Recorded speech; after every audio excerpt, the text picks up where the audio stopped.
मुक्ति पार्टी जिंदाबाद जिंदाबाद जिंदाबाद बहुजन मुक्ति पार्टी जिंदाबाद जिंदाबाद जिंदाबाद राष्ट्रीय पिछड़ा वर्ग मोर्चा जिंदाबाद जिंदाबाद जिंदाबाद राष्ट्रीय पिछड़ा वर्ग मोर्चा जिंदाबाद जिंदाबाद जिंदाबाद बहुत धन्यवाद आदरणीय चौधरी विकास पटेल साहब।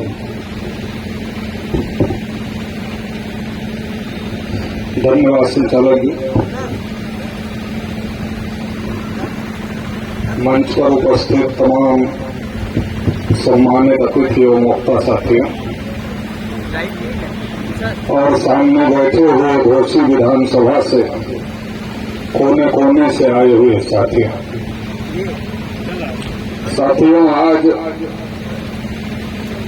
बहुजन मुक्ति पार्टी समर्थित प्रत्याशी माननीय प्रदेंद्र प्रताप सिंह जी के समर्थन में ये चुनावी सभा का आयोजन किया गया है और इस सभा में आप सभी लोग उपस्थित हैं। आज चुनाव प्रचार का आखिरी दिन है और अभी 5 बजे से चुनाव प्रचार बंद हो जाएगा और अब आप लोगों को ये तय करना है कि वोट किसको दिया जाए। वोट बहुत प्रकार से मांगा जा रहा है और बहुत प्रकार से हमारे लोग दे भी रहे हैं। बहुत प्रकार से वोट मांगे जा रहे हैं और हम लोग बहुत प्रकार से वोट दे रहे हैं और 75 साल से बहुत प्रकार से नेता लोग वोट मांग रहे हैं और बहुत प्रकार से हम लोग वोट दे रहे हैं। कोई हमको 100 रुपये 200 रुपये 500 रुपये की लालच देता है और हमारा वोट लेना चाहता है। कोई हमको सीसी पौवा देना चाहता है और वोट लेना चाहता है। कोई किसी प्रकार से कोई किसी प्रकार से कोई जाति का वास्ता देना चाहता है, कोई धर्म का वास्ता देना चाहता है और हमारा वोट लेना चाहता है। और हम भी कभी कभी बहक जाते हैं, कभी जाति के नशे में आ जाते हैं, कभी धर्म के नशे में आ जाते हैं और कभी कौवा के नशे में आ जाते हैं तो कभी लालच में पड़ कर अपना वोट बर्बाद कर देते हैं। लेकिन साथियों हमको समझना पड़ेगा कि ये जो वोट हमको मिला, ये वोट इतना आसानी से हमको नहीं मिला। ये जो वोट हमको मिला, इस वोट को मिलने की लड़ाई में, अपना हक अधिकार लेने की लड़ाई में, इस देश में हमारा प्रतिनिधि इस देश पर शासन करेगा। इस लड़ाई में राष्ट्रपिता ज्योतिबा फूले, माता सावित्री बाई फूले को अपना घर छोड़ना पड़ा। इस लड़ाई में छत्रपति साहू महाराज की हत्या हो गई और इस लड़ाई में बाबा साहब डॉक्टर अम्बेडकर को अपने 4 बच्चे गंवाने पड़े और बाद में बाबा साहब डॉक्टर अम्बेडकर की भी इस देश में हत्या कर दी गई। इतनी कुर्बानियों के बाद ये वोट डालने का अधिकार हमको मिला। और ये क्यों मिला वोट डालने का अधिकार? बाबा साहब अम्बेडकर ने कहा, लिख लो अपनी दीवारों पर, शासक हैं हम इस देश के। तब दीवार नहीं थी हमारे लोगों के पास में, मगर वो दिमाग में लिखवाना चाहते थे कि ये मेरे बहुजन समाज के लोगों, अब हमने तुमको वोट दे दिया है, अब तुम्हारा वोट का अधिकार और बड़े लोगों का वोट का अधिकार एक ही है। अगर कोई शेड्यूल कास्ट का आदमी वोट डाले, शेड्यूल ट्राइब का आदमी वोट डाले, ओबीसी का आदमी वोट डाले, माइनॉरिटी का आदमी वोट डाले, मोहन भागवत वोट डाले, नरेंद्र मोदी वोट डाले, योगी आदित्यनाथ वोट डाले, सबका वोट एक ही गिना जाए।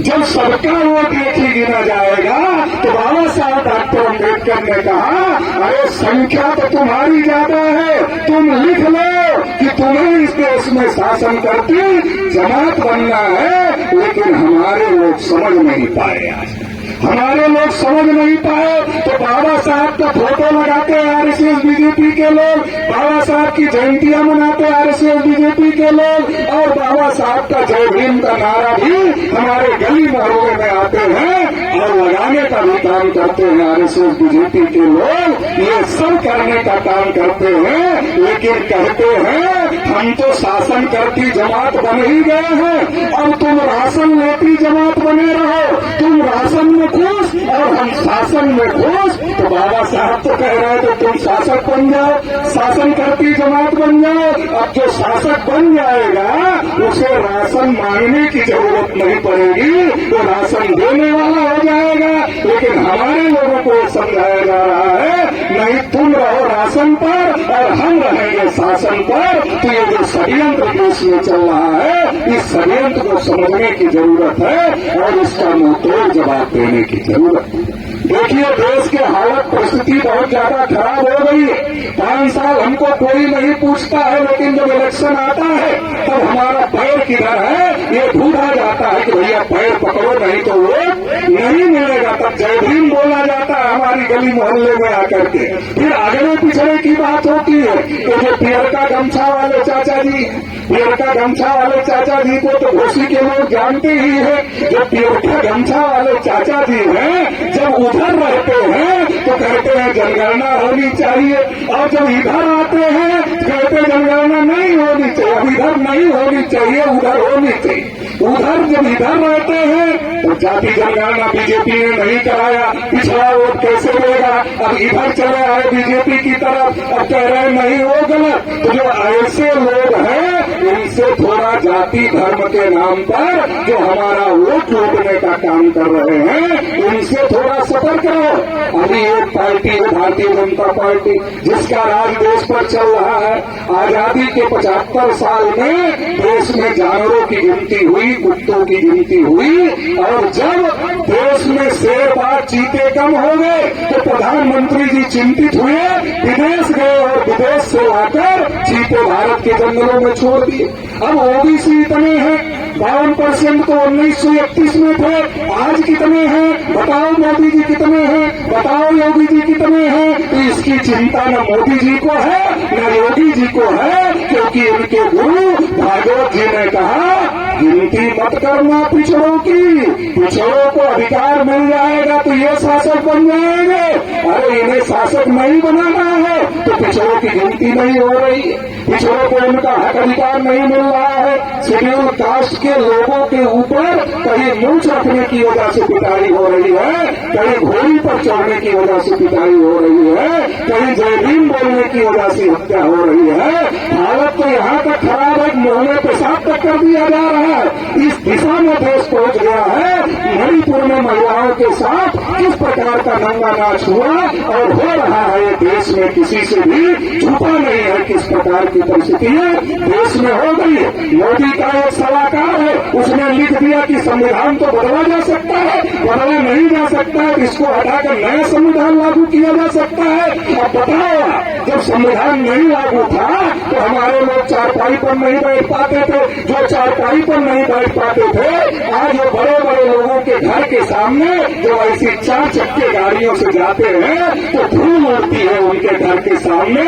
उन्हें बर्दाश्त नहीं होता है, उन्हें हजम नहीं होता है कि ये परिवर्तन भारतीय संविधान की वजह से हो गया। तो वो तो चाहते हैं जैसे उनके बाप दादा ने देश में मनुस्मृति का कानून लागू किया था, इस देश की बहुसंख्यक आबादी को गुलाम बनाकर रखा था, उसी प्रकार का कानून फिर से लागू कर दिया जाए। इसलिए वो बार बार संविधान बदलने की बात करते हैं। जो संविधान बदलने की बात करते हैं, जो पिछड़ों की गिनती तक करने के लिए नहीं तैयार है, जो पिछड़ों के 314 बच्चे जो IAS बने थे उनकी नियुक्ति रोकने का काम किए, जो पिछड़ों का वजीफा बंद करने का काम किए।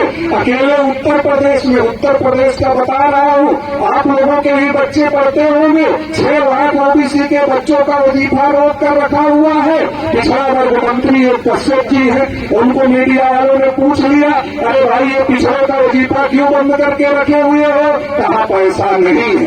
अरे एक तरफ डबल इंजन की सरकार, एक तरफ पैसा नहीं है। जब वोट लेना हो तब पिछड़ा, और जब वजीफा देना हो तब पिछड़े को वजीफा के लिए पैसा नहीं है। तो हमने कहा अरे भाई 2 बार तो केंद्र वाली सरकार बनवा दिया इन लोगों की, और 2 बार उत्तर प्रदेश में सरकार बनवा दिया पिछड़े लोगों ने इन लोगों की, अभी भी पैसा नहीं है। तो अभी क्या ये अमेरिका में सरकार बनाए?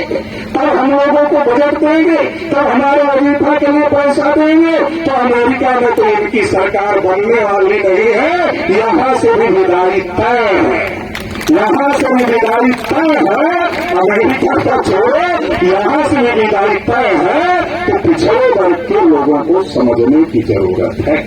जो पिछड़ों के साथ, शेड्यूल कास्ट के साथ, आदिवासियों के साथ, बताइए मुर्मू जी देश की राष्ट्रपति, महिला है, राष्ट्रपति भवन से कितना दूर था नया संसद कि मुर्मू जी वहां नहीं पहुंच सकती थी, उद्घाटन में बुलाया नहीं बुलाया?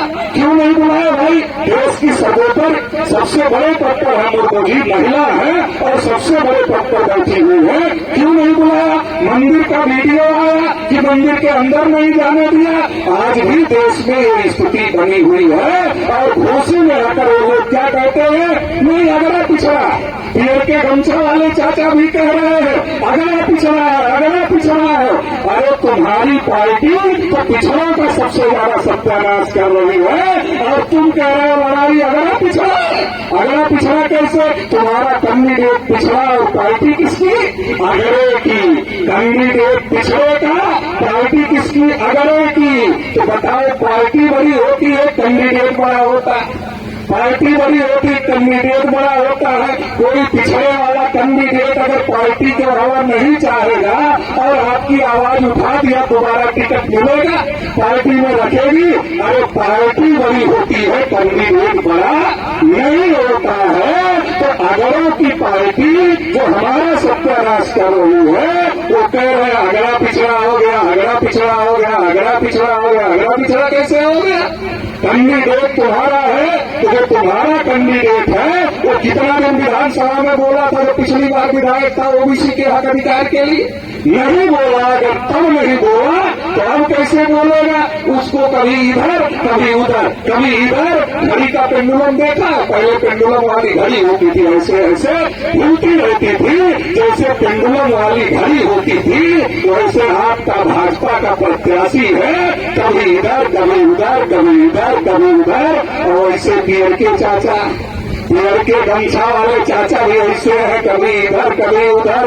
पहले पीर के गमछा वाले चाचा जब बीजेपी में नहीं थे तब वो निषाद जी और दूसरे जो बैकवर्ड क्लास के नेता जो बीजेपी का समर्थन करते थे उनको क्या कहते थे? पीर के गमछे वाला चाचा वो कहते थे लीडर नहीं है, लोडर है, लोड कर रहे हैं उधर अपने बिरादरी अपने समाज का वोट उधर लोड कर रहे हैं। तब चाचा जी को भी पूछ लेना चाहिए, चाचा जी अब आप लीडर हो कि लोडर हो, थोड़ा बताओ तो धन को समझने की जरूरत है। मूर्ख बनाया जा रहा है इलेक्शन में हमें।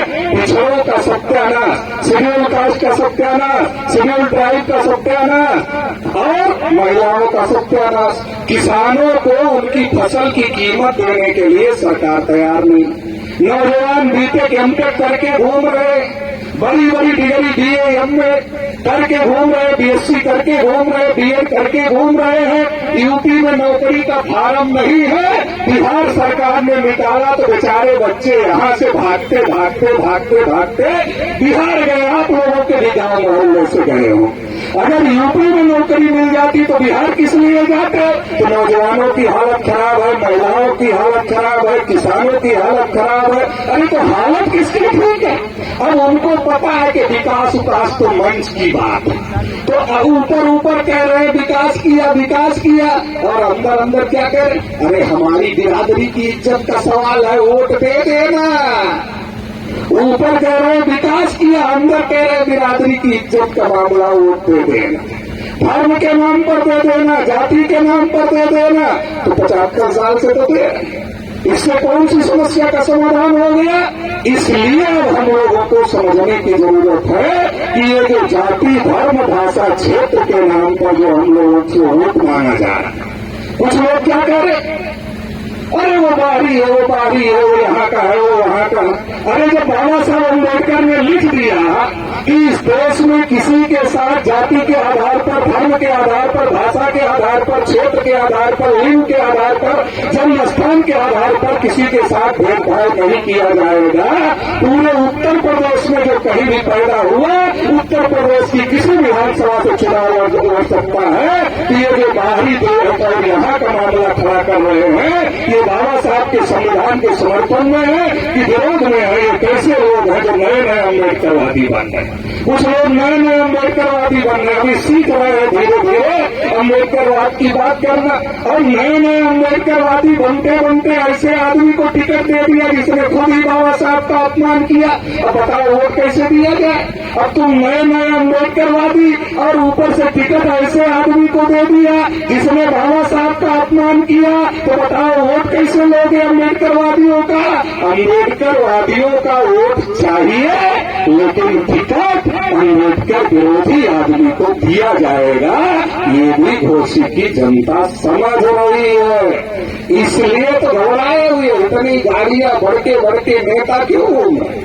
ऐसे थोड़ी घूम रहे। अगर इतने बड़के नेता आ जाए इलेक्शन के पहले और हर गांव में, किस गांव में खरंजा लगा है कि नहीं लगा है, किस गांव में सीसी रोड है कि नहीं है, किसको आवास मिला है कि नहीं मिला है, अगर ये किसका शौचालय बना है कि नहीं बना है, किसके खेत में पानी जाता है, किसके खेत में पानी नहीं जाता है, किसके खेत में पैदावार हुई और किसके खेत में पैदावार नहीं हुई, इस बार किसका बाढ़ से बढ़ गया, किसका सूखे से पैदा नहीं हुआ। अगर ये बड़के नेता बड़ी बड़ी गाड़ियों से आकर के इन चीजों को देख ले, इन चीजों को समझ ले, तो सबकी समस्या दूर हो जाएगी कि इलेक्शन में बड़ी बड़ी गाड़ी लेकर आने की जरूरत नहीं पड़ेगी। आज खिचड़ी खिलाया जा रहा, आप राशन लो, बच्चा खिचड़ी खाएगा और खिचड़ी खाकर वापस आएगा, और वापस आएगा तो आप भी क्या पूछोगे? पहले हम लोग पढ़ते थे तो हमारे पिताजी माताजी पूछते थे आज मास्टर क्या पढ़ाए। अब जब बच्चे आते हैं तो आप लोग क्या पूछते हो? आज क्या बना था खाने में? तो खाओ और पढ़ाई का सत्यानाश करो। जब पढ़ेगा नहीं तो डॉक्टर, मास्टर, वकील, इंजीनियर, प्रोफेसर कैसे बनेगा? आपके बच्चों के जड़ों में गर्म पानी डाला जा रहा है, आपका संविधान खत्म करने की कोशिश की जा रही है, ईवीएम से आपका वोट लूटा जा रहा है, और ये लोग जो विपक्ष में बैठे हुए इनको लड़ना चाहिए, इसके खिलाफ बोलना चाहिए। इनको जितना लड़ना चाहिए लड़ते नहीं है, ये लड़ते भी नहीं है और वोट भी लेना चाहते हैं। इसलिए अब इन लोगों से कुछ भी होने वाला नहीं है। नया विकल्प खड़ा करो। देखो हम किसान हैं, आप लोग भी किसान हैं, किसानी की बात, देसी बात बता रहा हूं। देखो एक ही बीज बार बार अगर डालो खेत में तो पैदावार धीरे धीरे घटती जाती है, बढ़ती है घटती जाती है। एक ही बार डालोगे तो पैदावार कम हो जाएगी। जैसे एक ही बीज बार बार बोने से पैदावार कम हो जाती है, वैसे अगर एक दो पार्टी को ही बार बार वोट देते रहोगे तो आपकी वैल्यू खत्म हो जाएगी। क्योंकि जो घर में बंधा हुआ जानवर होता है उसको चाहे हरा चारा खिलाओ, चाहे पैरा खिलाओ, चाहे भूसा खिलाओ, तो आदमी कहता है ये कहाँ जाएगा, तो पैरे खिलाता है। लेकिन वही जब तुड़ा के भाग जाता है तो हरेरा लेकर पीछे पीछे दौड़ता, भैया आजा हरेरा लेके दौड़ता है। अगर आप इन पार्टियों के बधुआ मजदूर बने रहोगे, ये आपको वोटर नहीं समझते, ये आपको बधुआ मजदूर समझते हैं। अगर इनके बधुआ मजदूर बने रहोगे आपकी किसी समस्या का समाधान नहीं होगा। इसलिए मैं आप सभी से ये कहने के लिए आया हूं और देवेंद्र प्रताप जी का समर्थन करने आया हूं। मेरी कोई पार्टी नहीं है, ये हमारी हर लड़ाई में समर्थन करते हैं। जितनी बार हमने भारत बंद किया जाति जनगणना के लिए, ओबीसी के हक अधिकार के लिए, हर बार इन्होंने हमारा समर्थन किया। पिछड़े वर्ग के हक अधिकार की लड़ाई के लिए उनकी राष्ट्रीय लेवल की पार्टी है, संगठन है, देश भर में ये सपोर्ट करते हैं। इसलिए आपसे कहने आए हैं कि हमको फालतू जानवर नहीं बनना है, हमको बदलना है, परिवर्तन करना है। परिवर्तन करेंगे, नया बीज डालेंगे, अच्छी फसल आएगी। वो नया बीज माननीय देवेंद्र प्रताप सिंह है। एक एक वोट अपने अपने बूथ से, केवल अपना नहीं, ये तय करो कि जिता कर भेजोगे, अपना बूथ जिता दो, विधानसभा जीत गए और जब आपका विधायक विधानसभा में पहुंच जाएगा तो आपको खुद ही पता चल जाएगा। चूंकि चुनाव आयोग के अनुसार समय खत्म हो रहा है, इसलिए इतनी ही बात मैं इस मौके पर कहना चाहता हूं। 3:56 हो गए हैं और 3:56 मतलब अभी 4 मिनट बचा है, तो 4 मिनट पहले मैं अपनी बात समाप्त कर देता हूं। आप सभी लोगों ने मुझे सुना, इसके लिए बहुत बहुत आभार, बहुत बहुत धन्यवाद। बहुत बहुत आभार।